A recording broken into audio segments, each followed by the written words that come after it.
जी अक्षरा बताइए। अक्षरा अभी थोड़े क्लास के बाद बताइएगा ऐसा हो तो, ठीक है। चलिए let me start the screen.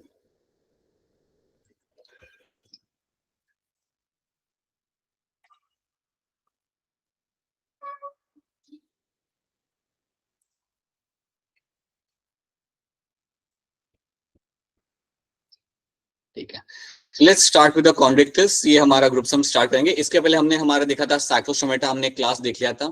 याद रखिएगा कुछ ट्रेट्स हमने उसके बारे में देखे थे यहाँ पे, जैसे कि ये लोग एक्टोपैरासाइट्स होते हैं।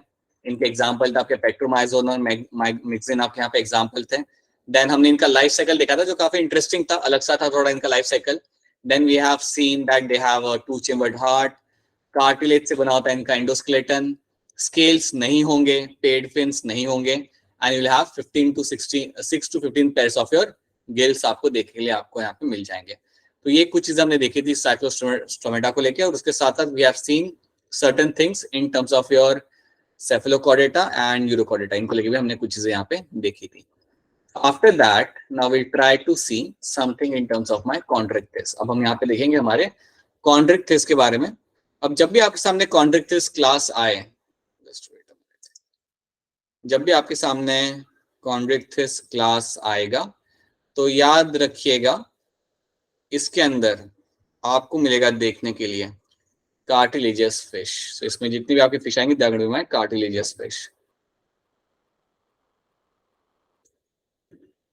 सो कार्टिलेजियस फिश आपको मिलेंगी यहाँ पे देखने के लिए, राइट। अब ये जो फिश यहाँ पे आती है इसके हम कुछ एग्जांपल हम काफी आसानी से इमेजिन कर सकते हैं। Like you can have something like a shark. Shark एक काफी कॉमन फिश है जो आपने टीवी पे देखी होगी, right. And you can also have something like a stingray. एक स्टिंगरे करके आपकी यहाँ पे फिश होती है जो भी आपने टीवी पे ही देखी होगी। So these are the kind of fish you get to see in them, right. इस क्लास के अंदर आपको देखने के लिए आपको मिल जाएंगे। अब शार्क का मैं यहाँ पे एग्जांपल लेता हूँ। शार्क को अगर आप कभी आप देखोगे तो उसका जो माउथ होता है it will on the ventral side. उसका जो माउथ यहाँ पे रहेगा वो आपका बीच में नहीं होता, वो आपका नीचे के साइड पे होता है। सो विल फाइंड कि कॉन्ड्रिक्टिस के अंदर, अब ये ट्रेट आपको सिर्फ शार्क में नहीं सारे के सारे कॉन्ड्रिक्टिस में आपको मिलेगा देखने के लिए, that mouth will be on the ventral side. याद रखेगा the mouth will be on the ventral side, ये आपका वेंट्रल साइड पे आपको मिलेगा देखने के लिए। एक बड़ा ही इंपॉर्टेंट पॉइंट है। सो यहाँ पे जो भी आपको पॉइंट बताए जाएंगे सब याद रखिएगा। सो this is on the ventral side. इसके बाद अगर मैं बात करता हूं मेरे कार्टिलेजियस फिश की, तो याद रखना कि इनके अंदर आपको स्विम लैडर देखने के लिए नहीं मिलता। स्विम लैडर क्या होता है इसको हम पहले समझते हैं। देखिए शार्क के साथ क्या होगा ना, शार्क को हमेशा पानी में तैरते रहना पड़ेगा। अगर शार्क पानी में स्विम करना बंद कर दे देन वो नीचे जाने लगेगी, it will start drowning actually over there. यही चीज आपके नॉर्मल बॉडी फिश के साथ नहीं होती। आपके जो एक्वेरियम में जो आपको जो फिश मिलती है देखने के लिए, कभी उनको आप नोटिस करना, वो जो फिश आपके सामने होती है they are basically the fish जिनके अंदर मिलेगा आपको कि वो एक जगह पे खड़े रह के भी लाइक रह सकती है। You can find them standing in the column of water, बिना नीचे जाए वो एक जगह पे खड़ी रह सकती है। तो ये क्यों होता है? Because they have swim bladder. उनके अंदर स्विम ब्लैडर, या उसे हम इवन बोलते हैं यहाँ पे as a air bladder. So air bladder या स्विम ब्लैडर आपको बोनी फिश में देखने के लिए मिलता है, लेकिन आपको कार्टिलेजियस फिश या कॉन्ड्रिक्टिस में आपको देखने के लिए आपको नहीं मिलता। सो याद रखना, please remember this thing very clearly, that cartilaginous fish will not have your swim bladder और air bladder will be absent. So air bladder या इवन हम इन्हें बोल सकते हैं यहाँ पे एज अ स्विम ब्लैडर, ये आपका एब्सेंट होता है। This will be absent in your cartilaginous fish. इनके अंदर आपको देखने के लिए नहीं मिलेगा, और ये चीज आपको बोनी फिश में दिखती है। याद रखना इसके वजह से आपकी बोनी फिश काफी इजीली पानी के कॉलम के अंदर रुक सकती है बिना नीचे जाए हुए, और ऊपर नीचे कर सकती है बिना ज्यादा एफर्ट लगाए हुए। So they have this swim bladder with in themself, right. But इनके अंदर ये देखने के लिए आपको नहीं मिलता। इसलिए कभी नोटिस करना, शार्क हमेशा स्विम करती रहेगी, it will just keep on swimming all the time. अगर स्विम नहीं करे तो वो नीचे जाने लगेगी, वैसे वो नीचे जाती नहीं है, वो हमेशा क्योंकि स्विम करती रहती है। So that is something you have to know, right. इसके बाद अगर आप कभी शार्क को ऑब्जर्व करें टीवी पे या रियल लाइफ में, तो उनके जो गिल्स होते हैं वो आपको काफी इजीली दिख जाएंगे, या मैं कह सकता हूं कि इनके जो गिल्स होते हैं ये कवर्ड नहीं होते। याद रखना, शार्क के अगर आप गिल्स देखोगे, let me show the gills over here, अगर शार्क के अगर आप यहाँ पे गिल्स देखते हो तो आपको यहाँ पे देखो, आपको गिल्स यहाँ पे काफी क्लियरली आपको दिख रहे हैं, दीज आर द गिल्स जो आप काफी क्लियरली देख सकते हो, हाथ भी लगा सकते हो अगर शार्क अलाउ करे तो, right. So these are the gills you can very clearly see over there. Mouth आप यहाँ पे देख सकते हो, mouth is on the ventral side, mouth जो आपको यहाँ पे दिख रहा है वो आपको मिलेगा ऑन द वेंट्रल साइड, आपको नीचे की साइड पे आपको दिखेगा, आप यहाँ पे भी देख सकते हो, it is on the ventral side, ठीक है। सो प्लीज याद रखना कि आपके यहाँ पे जो गिल्स होते हैं they are going to be uncovered, so gills आपके यहाँ पे रहेंगे, दे विल बी अनकवर्ड, मतलब इनके यहाँ पे आपको कवरिंग देखने के लिए आपको नहीं मिलेगी, सो दे विल बी अनकवर्ड। तो ये भी एक इंपॉर्टेंट पॉइंट आपको इसके अंदर याद रखना है। इसके बाद अगर शार्क को आप पास से देखते हो तो उनके अंदर आपको स्केल्स देखने के लिए मिल सकते हैं, you will get to see the scales in them. Shark के अंदर आपको कई सारे स्केल्स देखने के लिए मिल जाते हैं, और जो स्केल्स का जो टाइप होता है, सो यहाँ पे जो स्केल्स का जो टाइप होगा या इनका जो शेप होगा उसके बेसिस पे उनको नाम मिलता है। सो स्केल्स आपको यहाँ पे मिलेंगे, स्केल्स आपको बिल्कुल यहाँ पे मिलेंगे, सारे फिश में आपको स्केल्स मिलते हैं, बट इनके जो टाइप होता है स्केल का उसको हम बोलते हैं यहाँ पे प्लेकॉइड स्केल्स या placoid type of scales. So placoid वाले स्केल्स आपको यहाँ पे देखने के लिए मिल जाएंगे, so will have placoid scales will be seen over here, right. So that is something you have to know that यहाँ पे जो आपको स्केल्स मिलेंगे देखने के लिए they will be of my placoid type. So placoid type के scales आपको इन फिश के अंदर देखने के लिए मिल सकते हैं। मैं उनका यहाँ पे आपको एक पिक्चर दिखा देता हूँ, this scales look like this, ऐसे पॉइंटेड स्केल्स आपको मिलते हैं बॉडी के ऊपर, राइट। दूर से दिखेगा नहीं, ना ही टीवी पे दिखेगा, ना ही इस पिक्चर में दिखेगा, you have to actually grab a shark for that, but उनके अंदर आपको इस टाइप के स्केल्स आपको देखने के लिए मिल जाएंगे। तो ये बात भी आप यहाँ पे याद रखना, right. Now after this you have to remember कि कार्टिलेजियस फिश आपकी जो होती है वो आपकी होती है मराइन। कहाँ मिलेगी देखने के लिए? आपको ओशन में मिलेगी देखने के लिए, so they are going to be marine, so this fishes are going to be marine. समुद्र में जाना पड़ेगा इन सब फिश को देखने के लिए, या फिश मार्केट में जा सकते हो जहाँ पे वहां पे फिश लाते हैं यहाँ से पकड़ के, so you can see those fishes over there, right. अब आपके एरिया में तो ऐसा कोई एरिया है नहीं, बट या इन द कोस्टल एरिया में आपको वैसे दिख जाती है मार्केट के अंदर, so you get to see all those kind of fishes, right.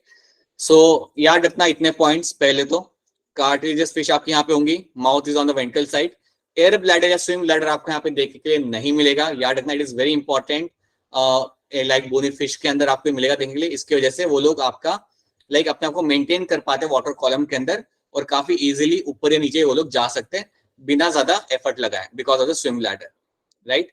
On the other hand आपको ये मिलता नहीं है देखने के लिए आपके कॉन्ड्रिक्टिस फिश के अंदर।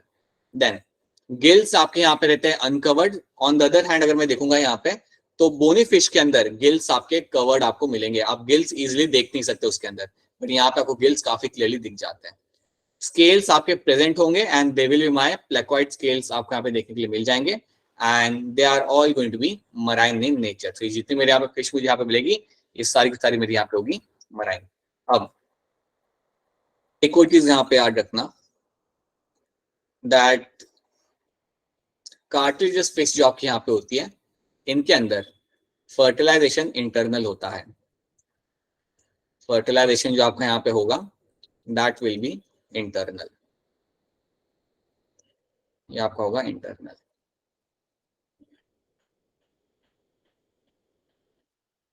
ठीक है। So will find that fertilisation is going to be internal all the time, right. इसके अलावा एक और इंटरेस्टिंग चीज यहाँ पे ये कि ये जो मेरी फिशेज होंगी यहाँ पे they are going to be my viviparous in nature, या मैं एक सही मायने में अगर टर्म यहाँ पे यूज करूँ तो उन्हें हम बोलते हैं ओवो विविपेरस, ओवो विविपेरस, ये एक राइट टर्म है इनके लिए। सो ओवो विविपेरस इन नेचर। अब आप पूछ सकते हो कि यार ये ओवो विविपेरस का मतलब यहाँ पे क्या होता है? सो ओवो विविपेरस का मतलब यहाँ पे ये होता है कि यहाँ पे एग तो बनाए जाते हैं, एग लेकिन बॉडी के अंदर ही रहेंगे। यहाँ पे फर्टिलाइजेशन होने के बाद आपके एग बनाए जाएंगे, बट एग बॉडी के अंदर ही रहते हैं और अंदर ही बॉडी के एग्स हैच आउट करके बाहर निकलते हैं। So that is why we call them as a ovoviviparous in nature, so right. So direct babies आपके यहाँ पे बाहर आएंगे। अब एनसीईआरटी में यहाँ पे जो टर्म यूज किया है वो यूज किया यहाँ पे आपका विविपेरस, तो आप वो भी टर्म यूज कर सकते हो। So they have used a much more simpler term viviparous in nature, so you can use that term as well, क्योंकि जो बॉडी के बाहर आ रहे हैं वो डायरेक्टली बेबीज ही आ रहे हैं, राइट। जो बॉडी के बाहर आपको मिलते हैं आते हुए they are going to be babies only, so that is why we can use a viviparous term over here as also, right। तो ये viviparous term इनके साथ ही एसोसिएट होगा बोनी फिश स्ट्रिक्टली आपकी एग लेयर होती है, बोनी फिश आपकी strictly egg layer होती है, तो उनके लिए हम ये टर्म यूज नहीं करेंगे। बताइए बेटा क्या क्वेश्चन है आपका, वरुण बताइए। सर शार्क एक टाइम में सर कितने एग्स दे सकती है sir? Depend on species to species, egg मत बोलो, कितने बेबीज वो रिलीज कर सकती है। सो बेसिकली अगर मैं बात करूं generally, if I have to talk about bull shark, तो एट अ टाइम वो लोग अराउंड 12 to 13 बेबीज रिलीज करते हैं, ठीक है, but again that will vary from shark to shark, ठीक है। सो ग्रेट व्हाइट शार्क का शायद नंबर थोड़ा बड़ा हो, बुल शार्क में उतना होता है 12 से 13 जितना रहता है, ठीक है। So it varies from species to species. हाँ बेटा बोलिए। कर जाते हैं उसके, क्या सर उसके सारे बेबी सरवाइव कर जाते हैं? नहीं, ऐसा तो जरूरी नहीं है। Many of them will end up dying, many of them will not attain adulthood, right? काफी लोग किसी और का खाना बन जाएंगे, या फिर somehow they will not be able to find food for themselves, या कई बार गलत शोर पे आके अटक जाएंगे। So no, not all of them survive. Few of them survive. ठीक है। So again, survival rate is not going to be 100%. Nature में survival rate 100% नहीं होता, ऊपर से इनको पेरेंटल केयर भी नहीं मिल रही, ठीक है। So it won't happen. Birds में भी ऐसा ही होता है, बर्ड्स में तो पेरेंटल केयर मिल भी रही होती है, लेकिन देखना बर्ड्स में क्या होगा, अगर 3 हैच आउट हो रहे हैं, 3 एग है, एक एग हैच आउट हुआ समझो आपका 15 सितंबर को, दूसरा एग हैच आउट हुआ यहाँ पे आपका 16 सितंबर को, राइट, और तीसरा हैच आउट हुआ यहाँ पे 17 सितंबर को। तो जो 15 को हुआ है वो आपका हुआ यहाँ पे बड़ा भाई या बड़ी बहन। अब बड़ा भाई या बड़ी बहन क्या करता है कि छोटे बच्चे जो भाई बहन होते हैं, उनको जैसे ही मम्मी कहीं पे दूर चली गई खाना लेने के लिए, उनको पुश कर देगा नेस्ट के बाहर, राइट। तो वहां पे उनका हो जाता है प्रॉपर्टी पे हक, उनका वहां पे सडनली हो जाता है half, right. That is something they do. So always will find even the animals who show the parental care, like even in them you don't get to have 100% survival rate, right? Only few of them will survive, ठीक है। हाँ बेटा बोलिए क्या question है आपका। Sir कई बार तो कर जाते हैं sir 100% survive baby. Like see survive, understand this thing, like okay let's say you have these birds and they all of 3 of them survive, right, ठीक है। सर देखा है मैंने, क्या क्या कहाँ किस में? सर मैं देखा हुआ अपनी आंखों सर। हाँ तो समझो वो सर्वाइव करके वो बड़े हो गए, then they leave out in that like in the world. Even after that you might not find that all of them will attain the adulthood to reproduce, right? That is also something which we don't actually take into account. So हाँ हो सकता है, yes आपका हो सकता है, but nature में generally आपको 100% सर्वाइवल रेट आपको नहीं मिलेगा। सर्वाइवल इन द सेंस कि वो अडल्टहुड अटेन करके वो बेबीज लाइक ले कर रहा है, या it is able to reproduce, you will find that happening but not all the time, वैसा है। हाँ बताइए क्या क्वेश्चन है आपका, बोलिए। सर जो शार्क होते हैं उनमें एग होते हैं, तो उनमें प्लासेंटेशन तो होगी नहीं, तो फिर मतलब वो न्यूट्रिएंट कैसे लेता है मदर बॉडी के अंदर? Yolk, egg will always have the yolk. So yolk will have in, हमेशा याद रखना जो भी आपके एग लेयर्स होते हैं ना या एग जिनमें के अंदर बनता है उनके अंदर आपको यॉक मिलता है। यॉक तो आपने देखा होगा, अब बोलोगे आप लोग कि नहीं सर हम अंडे भी नहीं खाते, हम नॉनवेज नहीं खाते, हम अंडे भी नहीं खाते, देखते भी नहीं अंडे की तरफ हम लोग। So egg will have the yellow colour का स्ट्रक्चर वहां पे, and that is going to be a yolk, right. और यॉक का काम ही होता है नरिशमेंट प्रोवाइड करना, understand this thing. So even जब आपका कोई स्नेक का बेबी हैच आउट होता है या कोई टर्टल का बेबी हैच आउट होता है, तो उसे 1-2 दिन के लिए खाने की जरूरत नहीं होती, क्योंकि जो यॉक होता है उसने इतना नरिश किया होता है कि वो कुछ दिनों के लिए सर्वाइव कर सकता है without a food, right. So याद रखना yolk is something which nourishes all those animals which lay the egg, ठीक है। येलो कलर का होता है जिसने अगर देखा ना हो तो, and you will find them in the egg. So this is something you have to know. You will find fertilisation आपके यहाँ पे इंटरनल रहेगा, ओविविपेरस या ओविविपेरस टर्म भी आप यूज कर सकते हो। एंड एक चीज यहाँ पे मैं ऐड करना चाहूंगा कि जो मेल शार्क होती है, मेल शार्क जो यहाँ पे आपके पास होंगी, मेल शार्क के पास you will have a special fin या स्पेशल स्ट्रक्चर आपको मिलेगा यहाँ पे, और स्पेशल स्ट्रक्चर जो आपके यहाँ पे होता है मेल शार्क के अंदर, that is a clasper. Special structure आपको मिलेगा clasper. Clasper is a structure will find near the pelvic fin, ये पेल्विक फिन के पास में आपको मिलेगा। सो पेल्विक फिन के पास में आपको यहाँ पे एक स्ट्रक्चर मिलेगा, that is going to be a clasper. अब क्लैस्पर करता क्या है? क्लैस्पर बेसिकली हेल्प करता है during during the your reproduction, right. So basically during the act of reproduction this will be helpful.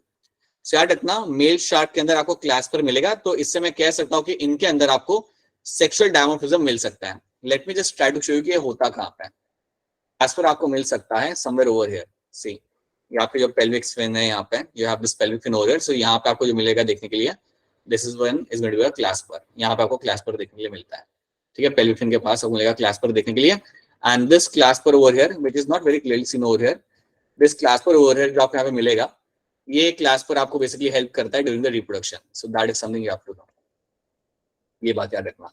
सो क्लैस्पर आपको मिलेगा, जो आपको मिलेगा सिर्फ मेल शार्क के अंदर, तो ये टर्म आप एसोसिएट करेंगे आपके मेल शार्क के साथ, and it will help in the during the reproduction, used during reproduction.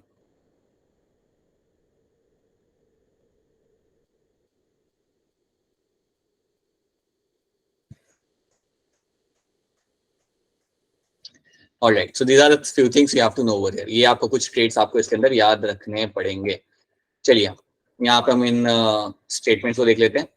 All of them are going to be marine, streamline body आपको यहाँ पे मिलेगी, cartilaginous endoskeleton, मतलब endoskeleton आपको बना हुआ cartilage से, mouth is on a ventral side, powerful jaws with the teeth, ये तो आप देख ही सकते हो, placoid scales आपको यहाँ पे मिल जाएंगे, जो हमने अभी भी बात किया था, scales आपके यहाँ पे होंगे placoid टाइप के, 5 to 7 pairs of gills without operculum, operculum वो चीज होती है जो कवर करती है गिल्स को, तो याद रखना यहाँ पे आपका operculum रहेगा आपका absent, so operculum is the structure which covers the gills, वो आपको इसके अंदर देखने के लिए नहीं मिलेगा, जो आपको मिलता है देखने के लिए आपके बोनी फिश के अंदर। एयर ब्लैडर या स्विम ब्लैडर आपके यहाँ पे रहेंगे एब्सेंट, क्लैस्पर आपको मिलेगा मेल्स के अंदर which will help during the reproduction, and fertilisation आपका यहाँ पे रहेगा, that is going to be internal, so fertilisation आपके यहाँ पे हमेशा इंटरनल आपको मिलेगा देखने के लिए। सो ये कुछ आपके ट्रेट्स हैं, and these are the traits which you all have to remember in my cartilaginous fish. अब यही सारे ट्रेट्स आपको बिल्कुल अपोजिट मिलेंगे आपके बोनी फिश के अंदर, so let's try to see that. तो ये हमने यहाँ पे देख लिया, आप यहाँ पे एग्जांपल याद रख लो, यहाँ पे हाँ एग्जांपल पहले यहाँ पे देख लो। So you have example like your torpedo, torpedo वैसे मालूम है क्या होता है एक्चुअली में? टॉर्पेडो तो यहाँ पे फिश का नाम है, but anyone knows what is torpedo actually? Anyone? No one? Alright, तो टॉर्पेडो एक फिश का नाम है यहाँ पे, ये है आपकी इलेक्ट्रिक रे, ये आपकी एक कार्टिलेजियस फिश है, और ये जो आपकी फिश यहाँ पे रहेगी ये एक इलेक्ट्रिक करंट जनरेट करती है, तो इसको आप हाथ में नहीं पकड़ सकते पानी में जाके, ठीक है। So torpedo याद रखना, that is a cartilaginous fish. Then you have a scoliodon. Scoliodon जो आपकी फिश है यहाँ पे, इसको तो पहले टाइम पे, आज से लगभग 10 साल पहले या लाइक रफली 10 साल पहले, इसको तो यूज किया जाता था डिसेक्शन के लिए काफी कॉमनली, इसको हम इवन कहते हैं यहाँ पे as a dog fish, you even call it as a dog fish, इसको हम इवन डॉग फिश भी बोलते हैं, right. So Scoliodon is a very common example of your cartilaginous fish, और इसको कई बार पहले तो लाइक स्कूल्स में और इवन कॉलेजेस के अंदर इसको यूज किया जाता था आपके डिसेक्शन के लिए, बहुत कॉमन था, right. Then you have a Trygon, अब ट्राइगन है आपके यहाँ पे स्टिंगरे, अब ये स्टिंगरे जो आपकी फिश होती है, इसकी जो टेल होती है, इसके टेल के अंदर लगा होता है स्टिंग, इसके टेल के अंदर आपको लगा हुआ मिल जाएगा यहाँ पे आपका स्टिंग। अब स्टिंग जो आपका यहाँ पे लगा होता है टेल के अंदर, इससे होता क्या है, ये होता है आपका poisonous, this is going to be a poisonous sting. अब ये जो मेरा यहाँ पे पॉइजनस स्टिंग है, अगर ये आपको लाइक अगर पियर्स कर देते हैं आपके बॉडी के अंदर, then it can be fatal, ये आपके लिए लाइफ थ्रेटनिंग हो सकता है, तो ये बात याद रखना, it can always be a life threatening event अगर ये स्टिंग लग जाता है किसी के बॉडी के अंदर, तो so that is why you have to know, you have to be careful. Then you have the Pristis, Pristis आपका यहाँ पे रहता है सॉफिश, इसके मैं बाद में आपको पिक्चर दिखा दूंगा, and Carcharodon is going to be a great white shark, इसकी पिक्चर आपने टीवी पे देखी होगी या चैनल पे आपने देखी होगी, हमेशा कोई ना कोई न्यूज आती है, मतलब you get to see on TV channels, they show you great white shark attacking humans and eating them, right? So Carcharodon is going to be a great white shark जो हमें इंडिया में देखने के लिए कभी भी मिल नहीं सकती। So these are the examples which you have to know, और ये आपके सामने पिक्चर, ये है आपकी ग्रेट व्हाइट शार्क जो लेफ्ट में है, और जो राइट में है ये मेरा यहाँ पे stingray, this is your stingray, ये इंडियन कोस्ट पे आपको देखने के लिए मिल सकती है, राइट। आप देख सकते हो सबके अंदर माउथ होता है आपका वेंट्रल साइड के ऊपर ही, राइट। और ये आपके यहाँ पे Scoliodon, this is your dog fish, जिसको मैंने बोला था हम डिसेक्शन के लिए एक जमाने में यूज किया करते थे। So these are the examples you have to know. Along with that याद रखना इलेक्ट्रिक रे जिसको हम कहते हैं torpedo, and then you have the Pristis जिसको हम बोलेंगे यहाँ पे as your saw fish. So these are the examples जो आपको यहाँ पे याद रखना है, राइट। क्या कॉन्ड्रिक्टिस आपको यहाँ पे क्लियर है? Is the Chondrichthyes clear to all of you? Yes, sir. Yes, sir. Yes, sir. Let's quickly have a look at this Osteichthyes, इनको भी देख लेते हैं क्योंकि ये बड़ा ही सिंपल सा क्लास है। अगर कॉन्टेक्स्ट समझ आ रहा है तो ये क्लास भी आपके लिए बड़ा सिंपल हो जाता है। इनमें मेरी आएंगी सारी की सारी बोनी फिश, यहाँ पे मेरी सारी आएंगी यहाँ पे bony fish. So their endoskeleton is made of your bones. सो यहाँ पे सारी आपकी होती है यहाँ पे बोनी फिश। इसके बाद याद रखना कि ये आपकी हो सकती है फ्रेश वाटर के अंदर, फ्रेश वाटर तो ये होती है, उसके साथ साथ you can also find them in marine water as well. So fresh water में भी आपको ये मिलेंगी और उसके साथ साथ ये आपको मराइन वाटर में भी आपको घूमते हुए आपको मिल जाएंगे। सो बेसिकली जो भी आप फिश अपने घर के आसपास आप देखते हो वो बेसिकली आपकी होती है ऑस्थिथिस आपकी फिश रहेंगी। So basically all bony fish are seen near by you. Then you will find कि ये जो मेरे यहाँ पे फिश रहेंगी इनके अंदर mouth will be on the terminal area. So इनका जो माउथ रहेगा, mouth will be in the terminal position. Mouth आपका रहेगा इन द टर्मिनल पोजीशन के अंदर। सो टर्मिनल पोजीशन के अंदर आपको मिलेगा देखने के लिए आपका यहाँ पे माउथ। तो ये बात भी आपको याद रखनी है that mouth will be in the terminal position पे आपको मिलेगा देखने के लिए, राइट।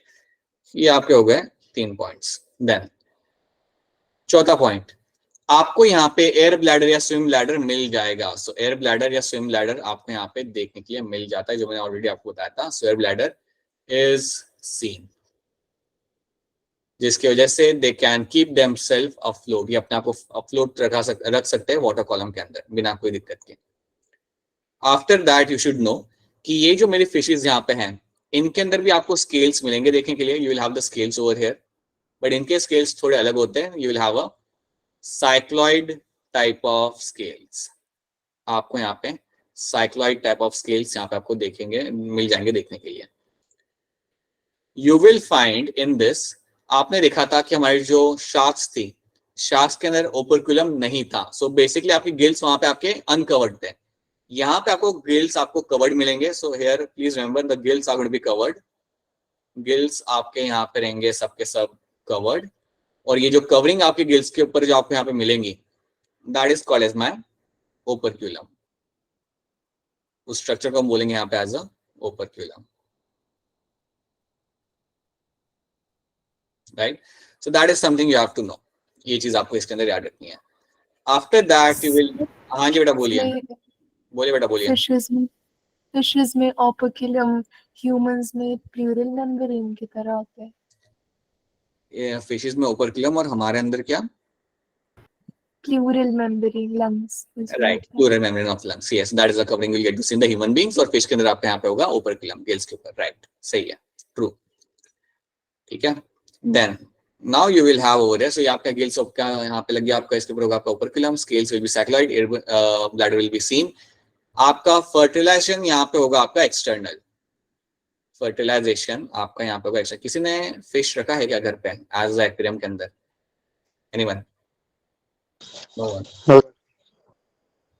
कोई रखा है, कोई रखा है। Shivanshi has fishes as in the aquarium. बहुत बढ़िया बेटा। कौन सी फिश रखी बेटा आपने? फर्टिलाइजेशन सारी हैं, orange, orange, yellow, red, black भी घूम रही है, ऑलराइट, ठीक है। So right, so aquarium fish are going to be your bony fishes, right. So कभी आप नोटिस करना उसके अंदर like they will be keeping themself afloat, वो हमेशा अपने आप को अफ्लोट कर सकते हैं, ऊपर नीचे कॉलम में कर सकते हैं बिना कोई प्रॉब्लम के, राइट। उनको बहुत ज्यादा स्विम नहीं करना पड़ता। So that is all because of the air bladder, right. मिल जाती है हिमाचल में, काफी सारे पेट शॉप्स हैं, वहां पे आपको फिशेस मिल जाती है। आई डोंट नो हर जगह पे, बट नगरोटा में एक हुआ करता था फिश शॉप जहाँ से फिश ला सकते थे आप। So yes, yeah, these are the fish which are also been kept for the ornamental purposes के लिए आप रख सकते हो, काफी कॉमन इनको रखा जाता है, ठीक है। सो फर्टिलाइजेशन यहाँ पे आपका होगा एक्सटर्नल, याद रखना, and all of them are going to be oviparous in nature. ये सब आपके होंगे यहाँ पे egg layers, so they are going to be oviparous in nature, so they are going to be oviparous in nature, right. तो चलिए यहाँ पे इनके पॉइंट्स हम यहाँ पे देखते हैं फटाफट। So both are going to be marine and fresh water. ये जो आपके फिश रहेंगे यहाँ पे आपकी मराइन भी आपको मिल जाएंगी, आपको फ्रेश वाटर में भी आपको मिल जाएंगी, right, with the bony endoskeleton. Mouth आपका यहाँ पे रहेगा terminal, so mouth will be on the terminal region. यहाँ पे आप देख सकते हो पिक्चर के अंदर, सो माउथ आपका एक टर्मिनल पार्ट पे, so this is where the mouth is going to be, right. Operculum भी आप देख सकते हो, देखो आपको यहाँ पे गिल्स दिख नहीं रहे, गिल्स आपको यहाँ पे दिख नहीं रहे because you have the operculum over here, यहाँ पे आपका ओपरकुलम लगा हुआ है, इसके से आपको गिल्स दिख नहीं रहे, so it is a protective covering of the gills. तो 4 pairs of gills you get to see operculum के साथ। स्विम ब्लैडर आपको यहाँ पे मिल जाएगा, बिल्कुल स्विम ब्लैडर आपको यहाँ पे मिल जाता है बॉडी के अंदर, right. And then you have cycloid types of scale. तो यहाँ पे स्केल्स थोड़े अलग होंगे, स्केल्स को हम यहाँ पे देख लेते हैं थोड़ा सा ध्यान से। इस टाइप के शेप के स्केल होते हैं जब आप उन्हें निकाल के देखते हो, एंड उन्हें अगर आप आंखों के पास लाके देखोगे तो कुछ ऐसे आपको दिख जाएंगे scales. So these are my cycloid scales. तो ये है मेरे यहाँ पे साइक्लॉइड स्केल्स। साइक्लॉइड स्केल्स मुझे मिलेंगे यहाँ पे देखने के लिए। So that is also one of the very important point in this question, इनमें से बनेंगे, याद रखना। Then you have a fertilisation, आपके यहाँ पे रहेगा एक्सटर्नल, और ये सारे के सारे मेरे यहाँ पे होते हैं egg layers. So that is something you get to see. एक जो बड़ी ही कॉमन फिश जो यूज की जाती है बायोलॉजी मतलब बायोटेक के फील्ड में या जेनेटिक के फील्ड के अंदर, वो आपकी होती है जेब्रा फिश। जेब्रा फिश, इसको ग्रो करना बड़ा आसान होता है, मतलब ये रिप्रोड्यूस काफी रैपिडली करती है। तो इनको आप लेके आओ, इनको आप रखो एक्वेरियम के अंदर for some time, and in some time you will find कि और बेबी फिश वहां पे आपको दिख जाएंगी कुछ दिनों के बाद। In few weeks you will get to see them, so very easily you can grow them, right. So काफी बार मैंने देखा है स्कूल्स में भी इनको रखा जाता है just to show kids this kind of fish, but इसको यूज किया जाता है, काफी ज्यादा यूज किया जाता है in the field of genetics. जैसे आपका न्यूरोस्पोरा यूज करते थे ना हम लोग फॉर योर फंगाई के अंदर, जैसे जेब्रा फिश को भी काफी एक्सटेंसिवली यूज किया जाता है in the field of genetics के अंदर, इसे यूज किया जाता है, ठीक है। So that is also going to be one of the example. तो ये है हमारे यहाँ पे सारे कैरेक्टर जो बड़े ही यहाँ पे सिंपल है। हमने यहाँ पे समझने यहाँ पे कुछ एग्जाम्पल, सो बेसिकली हम यहाँ पे एग्जाम्पल्स याद रखने पड़ेंगे, कैरेक्टर्स तो आपको याद हो जाएंगे फॉर श्योर। सो एक है आपका यहाँ पे एग्जाम्पल एक्सोसीटस का। Exocoetus is going to be a flying fish. Flying fish मतलब ये पानी से बाहर निकलेंगी, ये थोड़ी देर तक आपकी फ्लाई कर सकती है। थोड़ी देर मतलब don't expect for like for very long duration of time, only for like around 15 second 20 second के लिए, एंड देन फिर ये वापस पानी के अंदर चली जाएंगी। So these are called as flying fish. ये आपको इंडियन कोस्टल एरिया पे जितना मैं जानता हूँ आपको देखने के लिए नहीं मिलती, but these are my example of my bony fishes, flying fish. आप यहाँ पे देख सकते हो इसके जो फिन्स है ऐसे ओपन हो जाते हैं, so that they can stay in the air for certain amount of time. So that is a flying fish, ठीक है, एक्सोसीटस। देन ये वो हिपोकैम्पस, ये आपने टीवी पे देखा होगा, ये आपका यहाँ पे है सी हॉर्स। याद रखना सी हॉर्स आपका फिश होता है, ये शायद आपको बात पहले से शायद पता ही हो, लेकिन याद रखना सी हॉर्स आपका हमेशा से है यहाँ पे फिश। ये फिश जैसा दिख नहीं रहा, but it is a fish, it is your bony fish, याद रखना। तो sea horse is nothing but your bony fish, so ये बात भूलना मत। मराइन होता है, and again that is something you get to see in the ocean all the time. Catla का कॉमन नाम ही भी काटला ही होता है, बस के लग जाता है वहां पे। सो काटला इज अ फिश जो हम कंज्यूम करते हैं, ये आपकी कमर्शियल वैल्यू इसकी काफी ज्यादा होती है। सो ये जो फिश आपका होता है इसका I would say economic benefit काफी ज्यादा होता है। So it is a fish of a economic benefit, क्योंकि इसको लोग कंज्यूम करते हैं। सो काटला इज अ फिश जिसको लोग काफी कॉमनली कंज्यूम करते हैं, ये आपकी फ्रेश वाटर फिश होती है। क्लैरियस जो आपकी फिश यहाँ पे है, इसको इवन हम कहते हैं as a cat fish, even call them as a catfish, और इसको भी लोग कंज्यूम करते हैं। Even this fish is been consumed over here, इसे हम मगुर भी कहते हैं क्लैरियस को, और ये आपकी एक कैटफिश होती है जिसको हम काफी कॉमनली कंज्यूम करते हैं। Then you have this betta fish, ये आपने एक्वेरियम शॉप में देखा होगा, किसी ने अगर एक्वेरियम शॉप में आप गए हो तो, शिवांशी आपने शायद देखा होगा। So this fish is called as my fighting fish, ये आपको एक्वेरियम फिश ही आपकी होती है और आपको काफी कॉमनली देखने को आपको मिल जाती है एक्वेरियम शॉप के अंदर, वैसे नहीं मिलेगी आपको देखने के लिए, you can find them in aquarium shop, right. इसका नाम है आपका यहाँ पे बीटा। तो ये कुछ आपको नाम रखना है, एक तो बीटा नाम याद रखना है, ये आपका यहाँ पे फाइटिंग फिश है। इन यहाँ पे दो फिश को आप एक साथ रख नहीं सकते हैं, दो मेल्स को आप एक साथ रख नहीं सकते हैं, दोनों लड़ जाएंगे, right, and one of them will die, ठीक है। And then you have this catla over here which is going to be having the economic benefit, ये यू काफी लोग इसे कंज्यूम करते हैं, मतलब इसे कंज्यूम करने के लिए ग्रो किया जाता है। Then you have the Clarias, catfish, Hippocampus and Exocoetus, काफी अलग अलग टाइप के फिश हैं, तो आपको ये याद रह जाएंगी। So these are the fishes you have to remember, ठीक है। अब मुझे बताइए इसका आंसर क्या होगा, quickly tell me the answer for this, which of the following fish has a poisonous sting? Stingray. ठीक है, मुझे बताइए इन चारों में से किसका नाम था Scoliodon? Dogfish. Right, that was Scoliodon. इन चारों में से किसका नाम था बीटा? Fighting fish. ठीक है, ये बात भी आपकी सही है। चलिए आगे देखते हैं। Male possess clasper in pelvic fins in the class, कौन से क्लास में मिलेगा देखने के लिए आगे? कॉन्ट्रैक्टिस, बिल्कुल सही, राइट। और कौन से नाम लिया था हमने, कौन से फिश का नाम लिया था इसके अंदर हमने, जिसमें मिलता है देखने के लिए? शार्क्स। याद रखना, शार्क्स मिलेगा देखने के लिए। Sharks will have this contractile clasper. और याद रखना इसका काम क्या होता है, what is the role of this clasper? During reproduction it will be used, right? During the reproduction this structure will be used by the males. ठीक है, all right. Number of heart of the fishes, कितने heart होते हैं fish के अंदर? 2 ही रहेंगे, याद रखना। चाहे वो कोई भी फिश हो, चाहे वो बोनी फिश हो या वो कार्टिलेज वाली फिश हो, they will always have the 2 hearts. All of them will be having the 2 hearts, right? Even cyclostome के पास भी जो हार्ट थे वो 2 ही थे, right? और जब 2 हार्ट है आपके पास, एक सेकंड बेटा, एक सेकंड ना, रुकना। You will have one auricle, you'll have one auricle and you'll have one ventricle. You'll have one auricle and you'll have one ventricle. हाँ जी अपूर्वा बताइए, क्या पूछ रहे हैं आप, बोलिए। No, sir. अच्छा, जो पूछ रहा था बताइए, क्या पूछ रहे थे आप? जो पूछ रहा था has left the meeting only because I asked her to wait for a while. ठीक है, चलिए। So you will find you will have a 2-chambered heart in the fishes. So all the fishes will have the 2-chambered heart. ठीक है, ये बात याद रखना, चाहे वो कोई भी हो। Excuse me, sir. हाँ बेटा बताइए। सर मैं पूछ रही थी कि फिश में स्केल्स क्यों होते हैं? For respiration, for exchange of gases.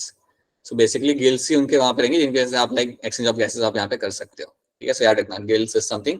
So हम लोग एयर में से लेते हैं ना ऑक्सीजन को, इनके पास होते गिल्स, तो गिल्स को यूज करके ये लोग ऑक्सीजन को लेंगे पानी में से। So gills basically will be used for, that's why we say हम लोग जनरली बोलते हैं they are used for the respiration, right.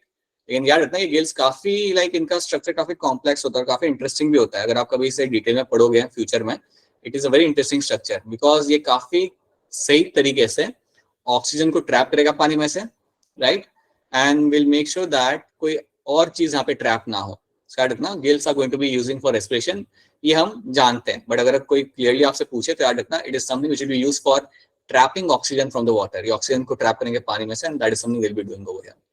ठीक है, सो याद रखना that is going to be gills in this used for respiration. Now अब हम बात करते हैं हमारे क्लास एम्फीबिया की। ये क्लास मुझे काफी ज्यादा पसंद है क्योंकि जब मैं क्लास की बात करता हूँ तो मैं पूछता हूँ यहाँ पे उनके एग्जाम्पल्स और मुझे काफी इंटरेस्टिंग आंसर्स मिलते हैं हमेशा। सो बताइए एम्फीबियंस के एग्जांपल्स क्या आएंगे? Frog. राइट, और मैं बस Salamander. सैलमेंडर, ठीक है, बच्चे कॉशियसली आंसर देते हुए, ठीक है, सैलमेंडर। Then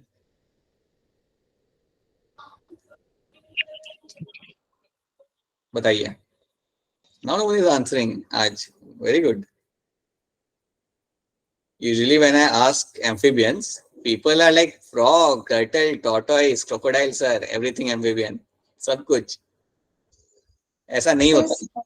Elephant. क्या लिखना है? सुनो मेरे ध्यान से, फ्रॉग, सैलमेंडर, तो आपका यहाँ पे एग्जांपल आ जाएगा। Then you have something known as a caecilian, एक यहाँ पे एग्जांपल आपका आता है जिसे हम बोलते हैं सिसेलियन। So Sicilian, salamander and a frog, ये 3 एग्जांपल आप यहाँ पे आ रहे हो। फ्रॉग के साथ एक और नाम डाल सकते हो, फ्रॉग और टोड काफी सेम होते हैं लेकिन अलग ही होता है वैसे तो। सो फ्रॉग भी लिख सकते हो और एक और चीज लिख दो यहाँ पे आपका टोड। ठीक है, इतने ही एग्जांपल आते हैं एम्फीबियन के अंदर। तो अगर आपके किसी के जहन में था टर्टल्स या क्रोकोडाइल, वो सब आपके एम्फीबियंस यहाँ पे नहीं होते। अगर एक टर्टल पानी में तैर रहा है और वो जमीन के बाहर आ गया, that doesn't make it's amphibian, right? So please know that these are the only examples of your amphibians, right? ये कई बार confusion होता है, right? हमें भी होता था, okay? So please make sure that these are the examples of your amphibians all the time, ठीक है? अब याद रखना जब भी आप amphibians की बात करते हो अच्छा, please don't sell way too amount of emojis, क्योंकि बच्चों को नहीं दिखता फिर स्क्रीन, ठीक है। एक बार हंस लिया करो, या फिर ऐसा हो तो अनम्यूट करके हंस लिया करो, right? Because on the mobile screen you are not able to see everything if you are like dropping all the emojis all the time, so please don't do that. ठीक है। Now you have amphibians over here. अब यहाँ पे हुआ क्या? Now understand one thing very clearly. A part of their life depends on water. A part of their life depends on the water. I can clearly say over there, a part of their life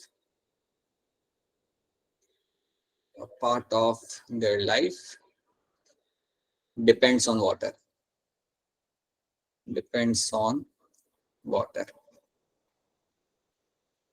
याद रखिएगा कि अगर हम amphibians की बात करते हैं तो they do have a larval stage. Amphibians के अंदर आपको लार्वल स्टेज दिखता है, जैसे कि आप देखते हो फ्रॉग के अंदर यू हैव दिस टैडपोल, और टैडपोल पानी में ही रहेगा और पानी पे ही वो डिपेंड करता है। आपने टैडपोल को पानी के बाहर निकाले, उसकी डेथ हो जाएगी, राइट। So a part of their life depends on water and they need water for fertilisation. They need water for fertilisation.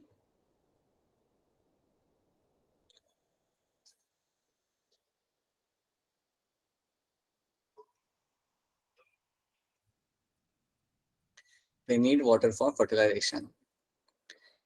पता है, अगर एम्फीबियंस से पहले लाइक और अदर एम्फीबियंस ब्रायोफाइट से पहले अगर प्लैनेट पे आते तो पता है क्या होता?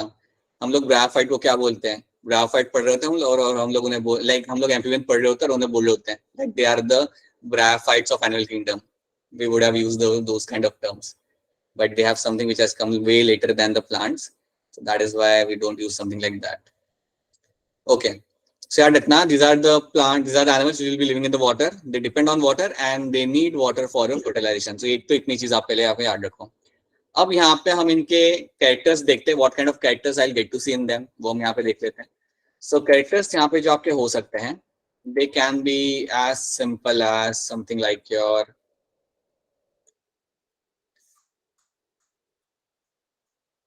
they will be having the ear, and the ear over here is called as my tympanum. तो इनका जो यहाँ पे ईयर होता है उसको हम बोलते हैं यहाँ पे टिम्फैनम. वो टिम्फैनम हम देखेंगे बाद में, ठीक है. सो इनका जो ईयर यहाँ पे that will be tympanum, right. अच्छा, एक चीज मैं यहाँ पे ऐड करना चाहूंगा, they are all going to be called as my cold blooded animals. ये सारे मेरे यहाँ पे रहेंगे cold blooded. So they are all going to be my cold blooded animals. You can find कि ये जो मेरे एम्फीबियंस यहाँ पे आपको जितने भी मुझे यहाँ पे मिलेंगे, all of them will be having 3-chambered heart. They will have 3-chambered heart. तो ये बात भी याद रखना, ये जो आपके एम्फीबियंस यहाँ पे होंगे, they will be having the 3-chambered heart. तो ये आपको भूलना नहीं है कि उनके हार्ट के अंदर कितने चेंबर होंगे. They will have 3-chambered. अगर मैं 3 चेंबर यहाँ पे कर रहा हूँ, so that means what? They will have 2 auricles and 1 ventricle. They will have 2 auricles and 1 ventricle. So we'll have a right atrium, we'll have the left atrium, and you have a single ventricle.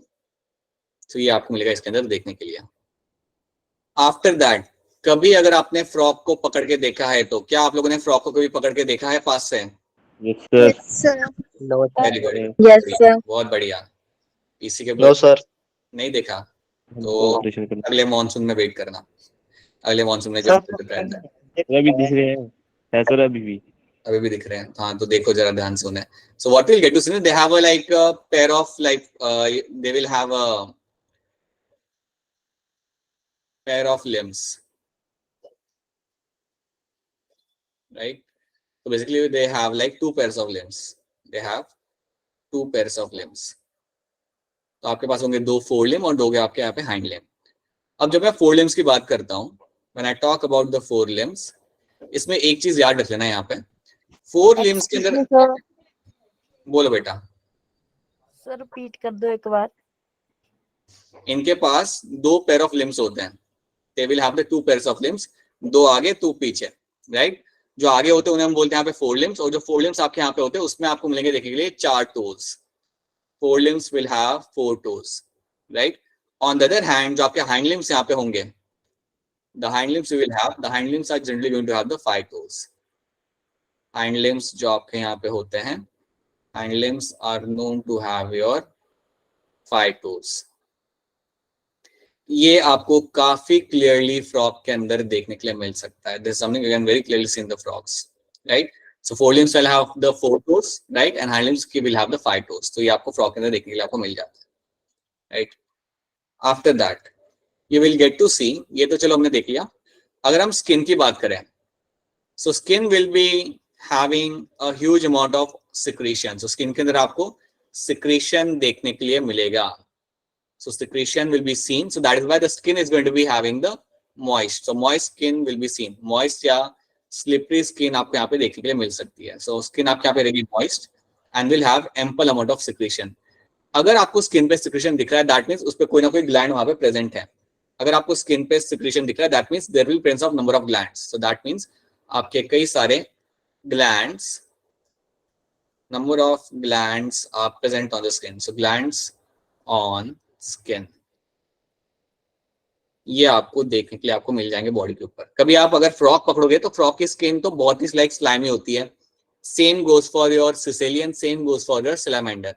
But अगर आप toad पकड़ोगे ना कभी हाथ में, और शायद घर के आसपास आपको टोड ही दिखता होगा, अगर आप टोड पकड़ते हो तो इसकी स्किन थोड़ी रफ होती है. इसकी स्किन स्मूथ नहीं होती, स्लाइमी भी नहीं होती, रफ होती है. तो इसको पकड़ोगे तो ये स्लिप नहीं होगा. बट फ्रॉग, सैलामेंडर और सिसिलियन को अगर आप हाथ में पकड़ने की कोशिश करते हो तो वो हाथों से स्लिप होता है. तो ये बात है. तो it will have a slimy and very like moist skin on them. हाँ बेटा बताइए, वरुण बोलिए. सर कहीं सर फ्रॉग्स अलग अलग सर मानसून में सर सर्वाइव सर करते हैं सर, देखा है मैंने सर. क्या सर मतलब समझा नहीं मैं, वापस बोलना. सर कई फ्रॉग सर जैसे सर वो ना अलग अलग मानसून में सर अपने आप को ना सर सर्वाइव करके रखते हैं सर, मतलब सर जिंदा रहते हैं सर. वो अलग अलग मॉनसून में सर्वाइव करते हैं, या तुम ये कह रहे हो कि अलग अलग हैबिटेट में सर्वाइव करते हैं? ये सर मैंने ना सर हमारे घर के पास सिंबल बाड़ है सर, उसमें देखा था एक फ्रॉग. अच्छा, मतलब तुम ये कह रहे हो कि अलग अलग हैबिटेट में वो सर्वाइव करते हुए तुम्हें दिखते हैं. सर वो ना सर अपने शरीर को सर कस के सर मतलब सर मजबूत करके रखते हैं सर. उनके चाहो सर हम कुछ भी सर मारे ना तो सर वो शरीर को सर मूव नहीं करेंगे सर. वो मारना मत, लेकिन ऐसे तुम ईट मार रहे हो तुम्हारा पॉइंट प्रूव करने के लिए, उसको ऐसा मत करना. So generally you do okay. So yes you can, they can survive in harsh condition. वो बात सही है आपकी. तो उसी पॉइंट पे हम यहाँ पे हमारा नेक्स्ट पॉइंट देखेंगे, and that is going to be, देखो दो चीज यहाँ पे याद रखना. योर एम्फीबियंस, स्पेसिफिकली आपके फ्रॉग या सिसिलियन की अगर मैं बात करूँ तो they can undertake something known as my estivation. They can undertake something as an estivation, and they can also undertake something known as my hibernation.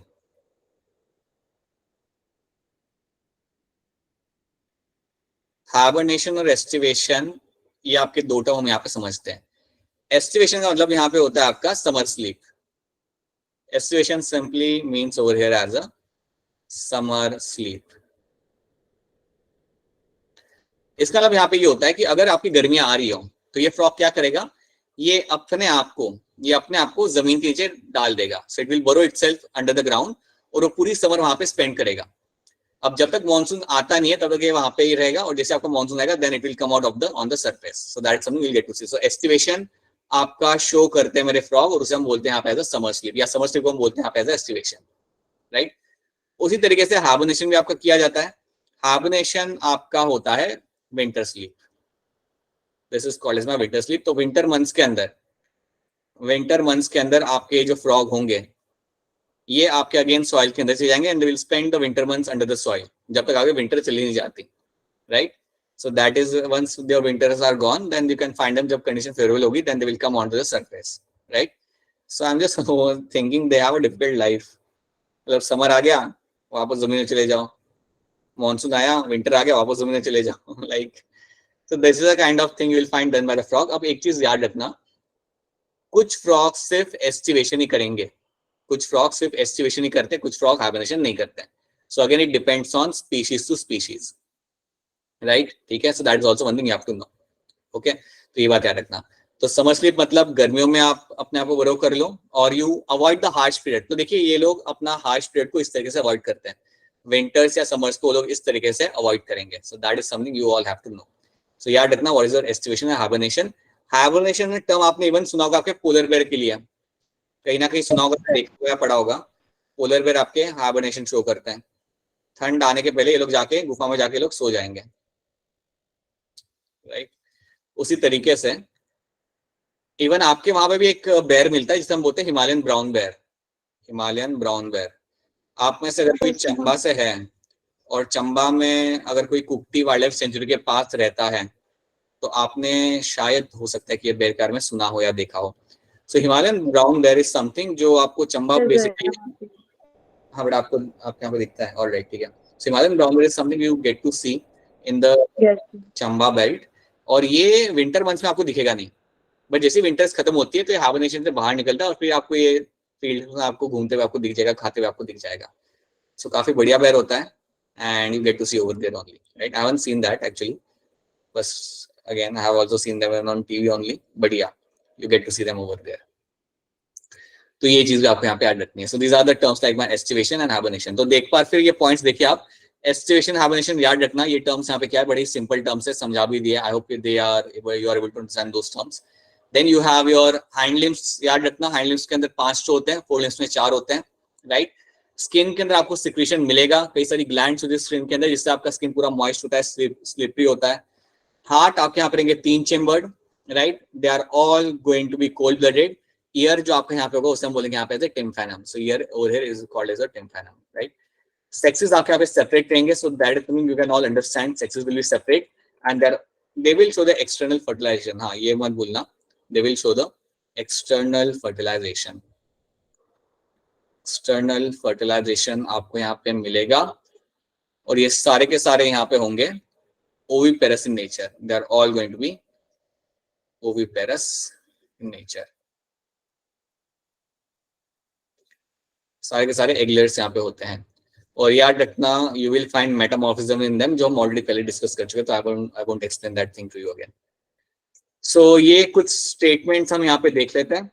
So they are the first chordates animal which came out of the water, but these are not able to live on land permanently. They depend on water for their reproduction. ये आपके water पे depend करते हैं for their reproduction के लिए, ठीक है। These animals undergo hibernation or estivation, ये हम देख चुके हैं यहाँ पे, right? Body is divided into 2 parts, head and trunk. Body को 2 पार्ट में डिवाइड करते हैं यहाँ पे, head and trunk. Tail may be present in some and might be absent in some. So tail कुछ में होती है, कुछ में नहीं होती। सैलामेंडर के अंदर आपको टेल मिलेगी। सैलामेंडर में आपको दिखाता हूँ दिखता कैसा है। सैलामेंडर आपको दिखेगा यहाँ पे, ये दिस इज योर सैलामेंडर, जो एक छिपकली जैसा दिख रहा है लेकिन वो एक्चुअली में है amphibian. This is going to be your salamander. और जो राइट साइड में आपका यहाँ पे है दैट इज योर सिसिलियन। ये दिख स्नेक जैसा रहा है लेकिन ये है सिसिलियन। क्या आप लोगों ने सिसिलियन देखा है? सर देखा है, याद है, Yes, है sir. Yes, sir. Yes, sir. No sir, तुम लोग कुछ भी मतलब।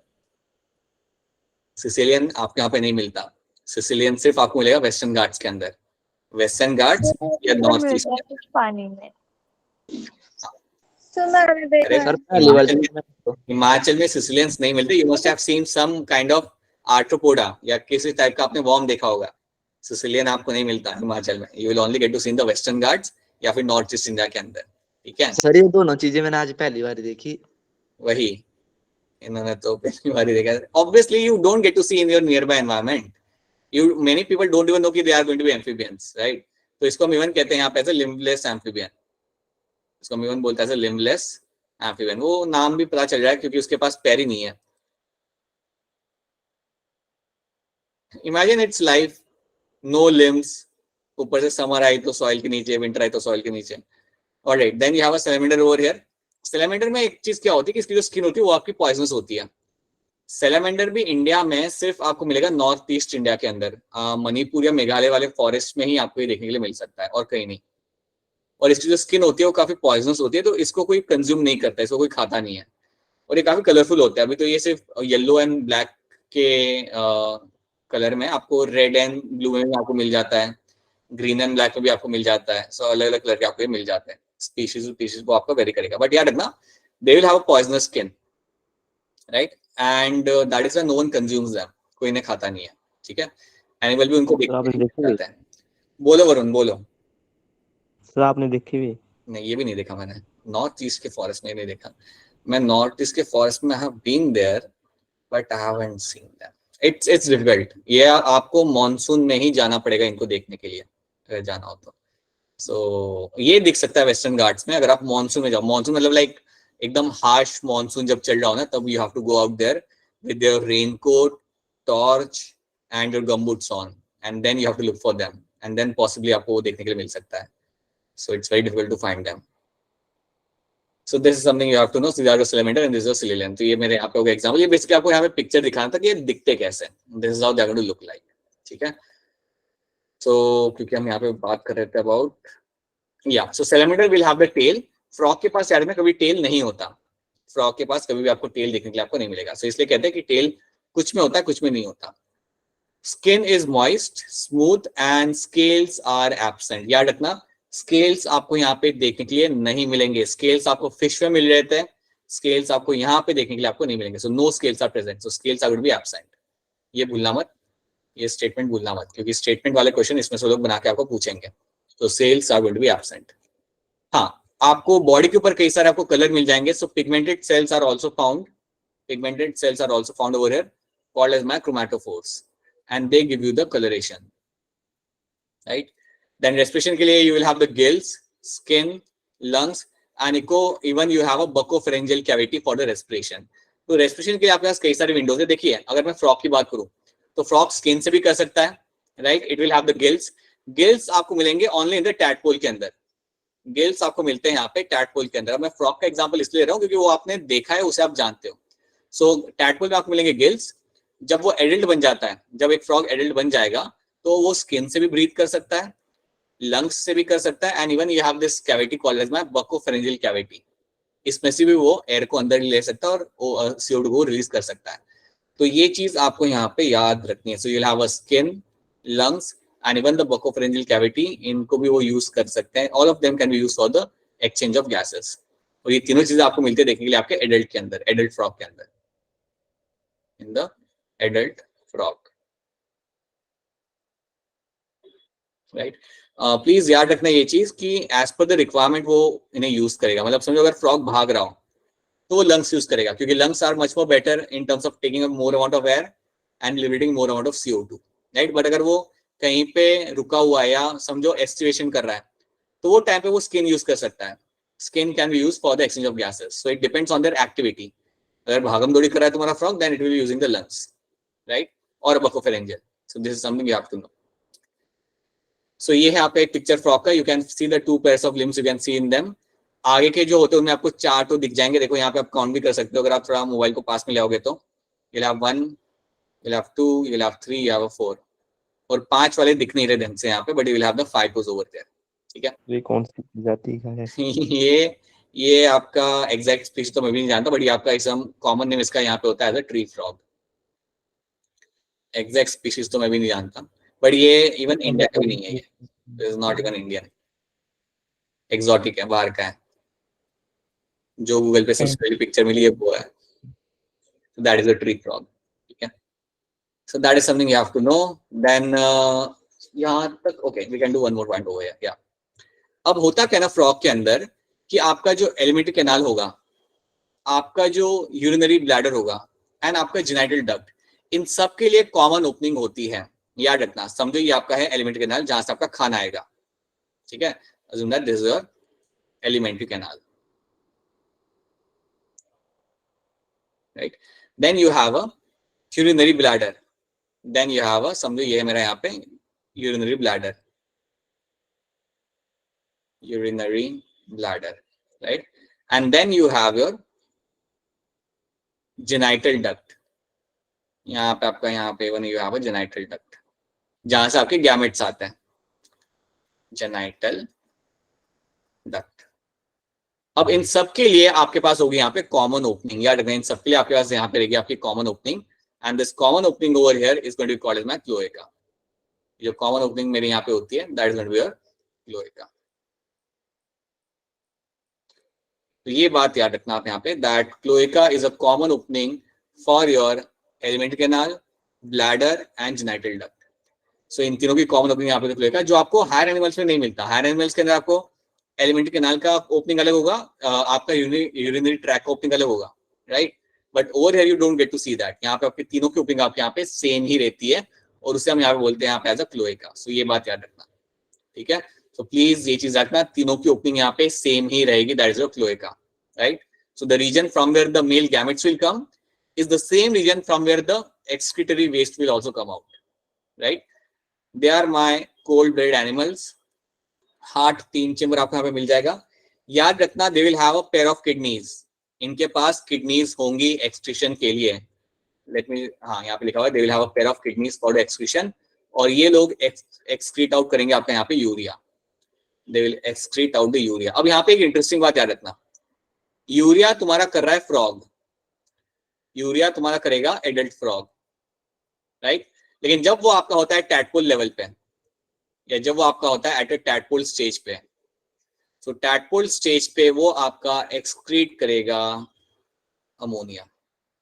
This will B excreting out the ammonia, क्योंकि ये पानी में रह रहा है, और आप तो जानते हो कि जो पानी में रहेगा उसके लिए अमोनिया को एक्सक्रीट करना ज्यादा आसान होता है। याद रखना, टैडपोल स्टेज पे ये लिबरेट करेगा अमोनिया, बट जैसे ये आपका बन जाता है फ्रॉग के अंदर, as soon as it will turn into the frog, now you will find the conditions will change.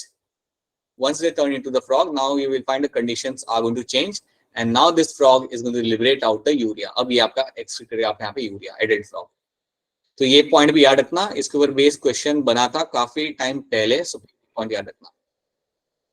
Now टिम्फेनम आप यहाँ पे देख सकते हो, आपके फ्रॉग के यहाँ पे आपको दिख रहा है यहाँ पे ear, it is going to represent the ear in the frog. तो फ्रॉग सुन सकते हैं, स्नेक की तरह नहीं होती ये लोग, frog can actually hear things out. So this is your tympanum, that is your ear in the frog. Sexes are separate, ये हम देख चुके ऑलरेडी, आई थिंक ये एक्सप्लेन करने की जरूरत नहीं है। फर्टिलाइजेशन आपके यहाँ पे रहेगा external and takes place in water, ये हम ऑलरेडी यहाँ पे डिस्कस कर चुके हैं, ठीक है। And then you have these are the example you will get to see. अब इनके साइंटिफिक नाम यहाँ पे देख लेते हैं फटाफट। ये है मेरा यहाँ पे राना टिग्रीना, मैं यहाँ पे सिर्फ राना लिखूंगा, that is my Indian bull frog. इसको पहले यूज किया जाता था डिसेक्शन के लिए, लेकिन इनका पॉपुलेशन इतना कम हो गया कि इसको बंद कर दिया, फिर डिसेक्शन से हटा दिया। दैट इज दोनों देखे मैंने। क्या बेटा? सर ये दोनों फ्रॉग देखे हैं मैंने। एक सेकंड रुक जा, ये वाला तो तुमने देखा होगा 100%, ये वाला भी देखा है तुमने? No sir. ये नहीं दिखेगा। हाँ, नीचे वाला तुमने, ये नीचे वाला जो है ना, ये तुमने कॉमनली घर के आसपास देखा होगा तुमने, ये दिख जाता है, ये काफी कॉमनली दिख जाता है। इसको हम लोग बोलते हैं यहाँ पे एज अ टोड, इसको बोलते हैं टोड। और इसकी स्किन स्लाइमी नहीं होती, इसको तुम कभी पकड़ के देखोगे, इसकी स्किन काफी रफ होती है। So toad is going to be like having a rough skin, और इसका जीनस यहाँ पे आएगा बूफो, इसका जीनस यहाँ पे आता है बूफो। सो ये याद रखना, सो बूफो जीनस का आपका यहाँ पे होगा टोड, राना जीनस का यहाँ पे आपका आएगा इंडियन बुल फ्रॉग। और ये जो है, हाँ ये है आपका मलाबार ग्लाइडिंग फ्रॉग, ये हमने ऑब्जर्व किया था वेस्टर्न घाट्स में। This is your Malabar gliding frog, ये दिख जाता है मलाबार ग्लाइडिंग फ्रॉग, राइट। और इसका जीनस यहाँ पे लग जाएगा आपका, यहाँ पे जीनस आपका यहाँ पे लगेगा। ये it is also species of tree frog, यहाँ पे इसका जीनस लगता है हाइला, ठीक है। अब याद रखना, कई सारों के जीनस चेंज हो चुके हैं नई टैक्सोनॉमिक फाइंडिंग की वजह से, बट आपको वो याद रखनी है जो एनसीईआरटी में मेंशन की हुई है। तो एनसीईआरटी में बोला है राना है, तो वो राना ही है। अगर एनसीईआरटी कह रहा है कि ये ट्री फ्रॉग को हाइला बोलते, तो हाइला ही बोलेंगे उसे, ठीक है। तो that is something you have to know. So Bufo, Hyla and Rana are the 3 names you have to know. ये तीनों मेरे एम्फीबियंस के नाम है यहाँ पे। And Malabar gliding frog is the tree frog, basically इसको हम कॉमनली कहते हैं यहाँ पे एज अ ट्री फ्रॉग। मैं लिख देता हूँ यहाँ पे, call them as a tree frog. ये काफी अच्छा होता है, लाइक यू अगर आप कभी वेस्टर्न घाट्स जाते हो मॉनसून में कुछ पर्टिकुलर एरियाज के अंदर, देन आपको बहुत सारे दिख जाएंगे, right. And you also get to see trees के ऊपर स्नेक बैठे हुए होते हैं। सो बेसिकली क्या होता है, आप वेस्टर्न घाट्स में जाओगे तो स्नेक बैठे होंगे ट्रीज के ऊपर, और स्नेक बस वेट कर रहा होता है कि ये फ्रॉग्स, क्योंकि बहुत सारे होते हैं, कब वो जंप करते करते हुए उसके पास आ जाए। So that is something they are waiting for. So you go to this forest in the evening after 7 and you just look around, you get to see the snakes, you get to see the frogs very easily over there. और snake भी ऐसे कोई नहीं होते, you get to see a Malabar pit viper वहां पे बैठा होता है। So it's quite interesting to roam around the Western Ghats. सो ये आपके यहाँ पे एग्जाम्पल बन जाते हैं and this are the example you can know. इसका आंसर दे दो मुझे फटाफट before we wrap up the class. Indian right, ठीक है। अब मुझे बताओ इन चारों में से कौन होगा जिसका नाम होगा Bufo? Toad. Common toad. Common toad will have a name of your bufo. Okay. Then you have which of the following tract opens into common chamber cloaca and amphibian? बताइए क्या आंसर होगा इसके अंदर? हाँ जी, इसमें आपको बताया यहाँ पे all of these, everything will open into the cloaca, right? ठीक है बेटा, यहाँ तक ही रखते हैं, it's already time now. So these are the things we have done, ये चीजें हमने आज की क्लास में की है, बड़ी ही सिंपल सी चीजें हैं। आई होप आपको समझ आई होंगी, अगर नहीं आया तो प्लीज पूछ लो, I have all the time right now, so please go and tell me if you have any queries in the portion we have done right now. हमने यहाँ पे एग्जांपल देख लिया, हमने यहाँ पे इनके कैरेक्टर्स यहाँ पे देख लिए जो आपको बेसिकली याद रखना है, ठीक है। So if there is some kind of confusion in this then please let me know. I am assuming that कि बोनी फिश और कार्डलेस फिश आपके यहाँ पे क्लियर है, just let me know if you have any kind of confusion over here. Hibernation और रेस्ट्रिक्शन याद रखना, that is summer sleep and winter sleep. और प्लीज याद रखना, they are all going to be my cold blooded animals. ये लोग अपना टेम्परेचर रेगुलेट नहीं कर सकते। एक और चीज एडिशनल याद रख सकते हो तुम लोग कि क्लाइमेट चेंज की वजह से, सब लोग कहते हैं कि क्लाइमेट चेंज हो रहा है, क्लाइमेट चेंज हो रहा है, क्लाइमेट चेंज की वजह से जो स्पीशीज सबसे ज्यादा रिस्क है एक्सटिंक्ट होने की वो आपके होते हैं एम्फीबियंस। ये बात याद रख लेना, ये बात आपके नीट के अंदर आ सकती है, because I have seen they have asked question like this in the some of the last years. So please remember the species which is more threatened for extinction because of climate change is going to be your amphibians. ठीक है, सबसे पहले यही जाएंगे, then बाद में polar bear, ठीक है। All right, so now tell me if you have any questions over here. अगर आपके पास कोई क्वेश्चन है यहाँ पे then please अपने क्वेश्चन बताइए।